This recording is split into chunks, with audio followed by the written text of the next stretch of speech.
This is B.Divina, and you are cooking with me tonight. All right, this is what we got going on tonight for dinner. Don't mind this counter. I promise I'm a clean person. You know, I get my dishes done, everything. So we are having homemade chicken pot pie. Now, typically you make it with noodles, chicken, carrots. Except typically you make the recipe with chicken, rice, carrots, and peas.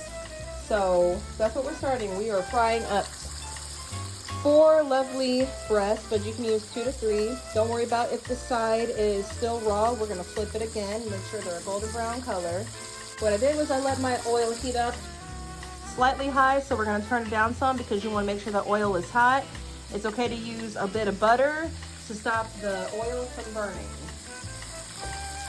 For the breading mixture, I put salt, pepper, garlic powder, onion powder, paprika. I put a little bit of oregano in there, and maybe you can add a kick that puts a little bit of, chili powder. That will work too.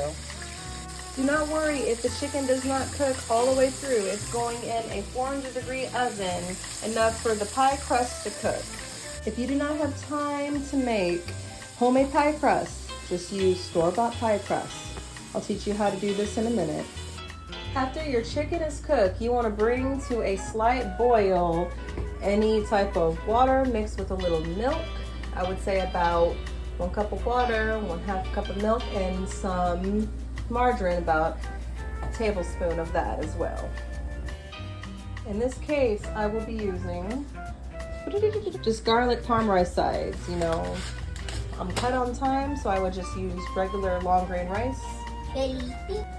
That was my son that you just heard in the background, so he's always around me. He loves when I cook. Once your chicken is done though, it's good, it's resting. You want to work on the rice, and then we're gonna dump the peas in as soon as the rice is cooked thoroughly. Let's go ahead and give this a good mix in. I just put it in there.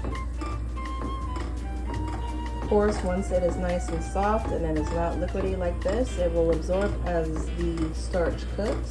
Over here we have, you can use a metal 9-inch circular dish or a glass. I have a Pyrex, so it works just fine, and I love how it has these extended ridges. I went ahead and buttered it up so the pie crust has room. If it has leftover hinged sides, I can just lay it out like that. Get yourself another cutting board. I have a wooden one, or if you need to use the same cutting board because you only have one, make sure you sanitize your dishwater with bleach water. I put equal parts bleach and water when you're cooking with chicken or any other raw meat. It really helps. Make sure you're protected.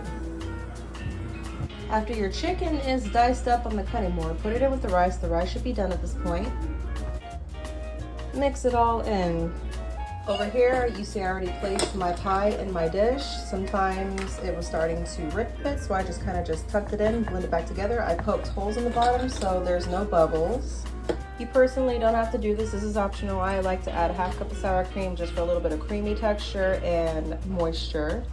Oh, FYI, don't worry about draining the water from the can of peas because the water will give more moisture and not have the rice or the chicken so dry. Now with everything in there, we are ready to add the final crust.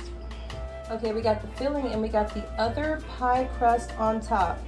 I used a fork to go along the edges, or you can use the pinch crimp method, whatever you like, or you can use another design you like. Awesome, I'm learning too.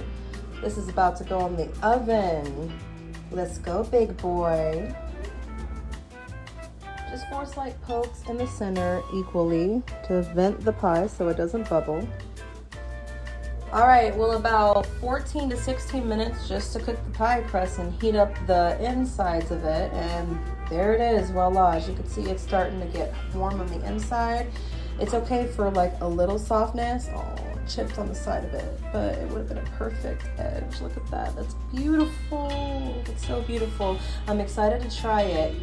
By the way, I did not use a recipe, minus the carrots. This is my version of chicken pot pie. Typically people use potatoes, carrots, peas, and it's kind of like a soupy texture with chicken, but no, this is going to be filling.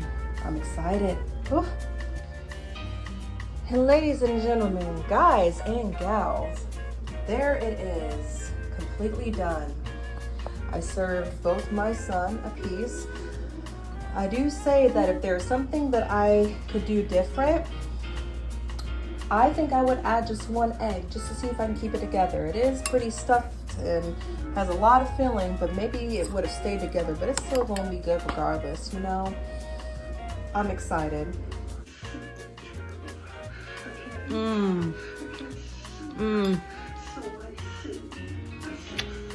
Chef's kiss, baby.